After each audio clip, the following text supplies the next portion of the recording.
akwai invertebrata akwai invertebrata. To na ce akwai phylum guda 11.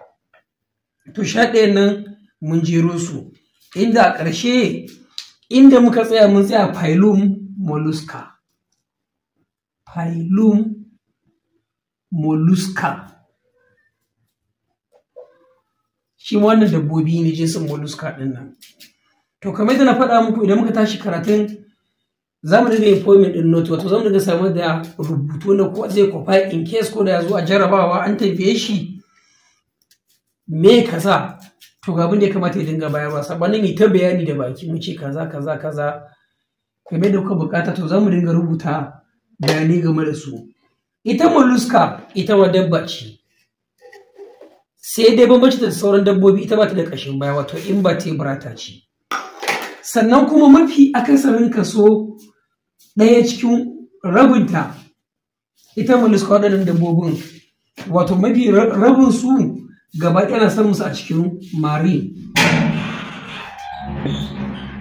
Idan ka ce maka marine, wato ruwan teku, ruwan da yake da gishiri kenan. To da ka jinsin mollusca sun fi rayuwa a cikin teku mai ɗauke da gishiri. Amma ragowar rabin su kuma ana samun su a jikin mai fresh water. Da ina kuma land da ƙasa. To kenan za mu ga mafi rinjayen su sun fi rayuwa a cikin ina, a cikin teku, wato ruwa mai gishiri kenan. To misalin su masa da classes, kamar da kowace dabbobi suke da classes, wato aji ko rukuni. Amma kafin mu je ga rukunin nasu, abin da za mu fara duba mu gani su waɗanda suna da amfani, mafi akasarin su eating by mammals. Muna cinye su, mutanen suna cinye jinsin mollusca a matsayin abinci, mafi akasarin su kenan. To idan ban manta ba, na ce ana samun su a cikin ruwa, ana samun su kuma a doron ƙasa. To wanda suke cikin ruwa suna yin numfashi, don haka numfashin nasu kala biyu ne. Wanda suke cikin ruwa suna yin numfashi by gills, wanda ke sanwa jikin kifi kenan, wato shine hukunsu in a cikin ruwa suke. Gurin numfashinsu sunansa ne gills. Wanda kuma suke rayuwa a doron ƙasa, respire by me lungs.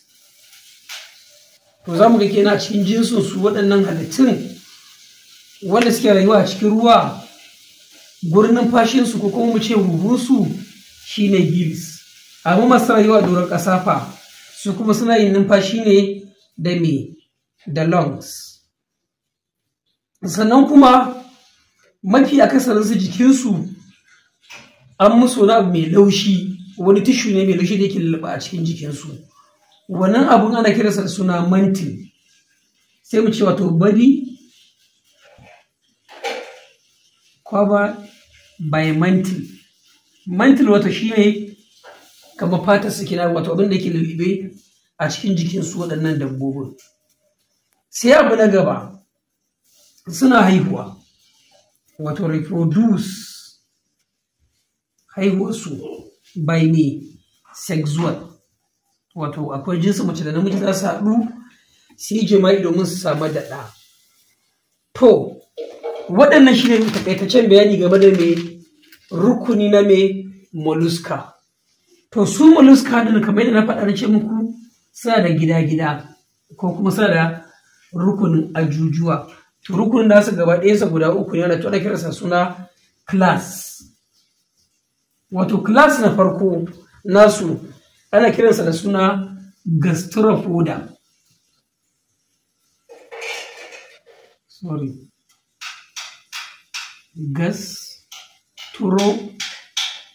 Gastropoda. Jinsin mollusca ne. Wato class na farko sunansu gastropoda. Misalin su gastropoda su ne misalin irin su snail, dodon koɗi kenan.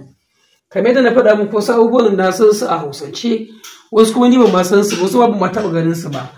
To amma idan mun kawo su, kana buƙatar ka san waɗannan abubuwan, sai ka ɗauko ka shiga Google ka duba za ka iya samun hoton waɗannan abubuwan. Class na farko kenan. Sai kuma class na biyu, ana kiransa da suna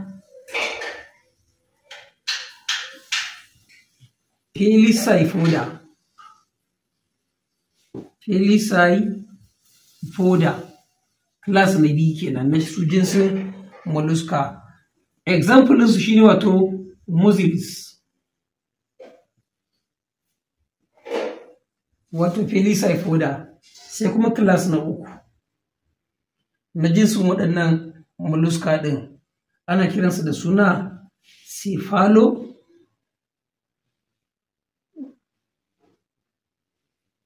Cephalopoda.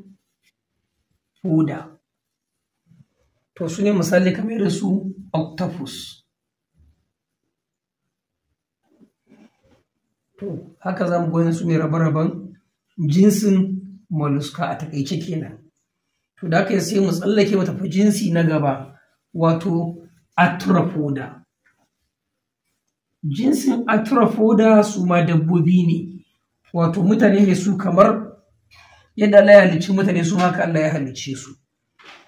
Amma a duk halittun da Ubangiji ya a doron ƙasa na dabbobi, jinsin arthropoda ya fi kowane jinsi yawa.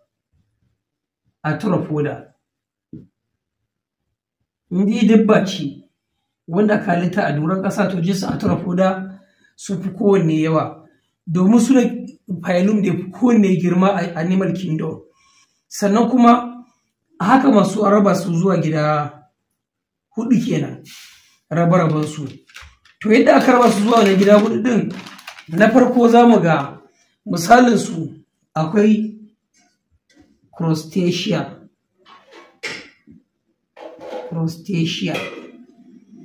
Crustacea jinsi na arthropoda, wanda a cikin su yawanci zamu ga dabbobin ruwa ne, kamar irin su crabs, irin su kaguwa kenan, irin su lobster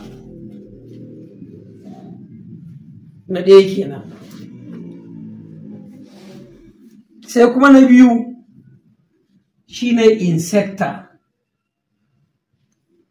shi ma jinsin arthropoda ne. To insecta kamar ƙwari kenan, jinsin irin su ƙwari su tururuwa, wato ants. Akwai irin su grasshopper,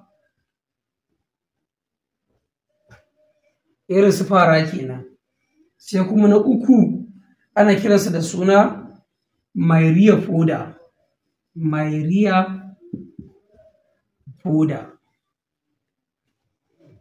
Wato jinsi na nawa kenan? Na uku kenan, myriapoda.